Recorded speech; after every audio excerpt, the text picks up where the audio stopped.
Hello everyone, today I'm going to show you how to fix Annabelle to load camera roll messenger problem. Don't worry, follow my all steps to I help solve your problem.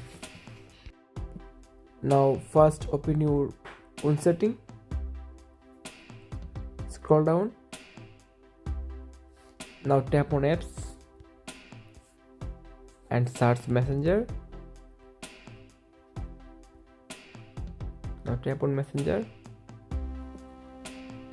tap on force stop, tap on OK, scroll down, now tap on storage,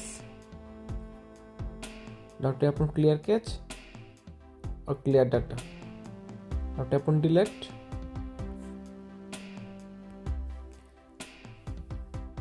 now tap on permission and now allow all permission.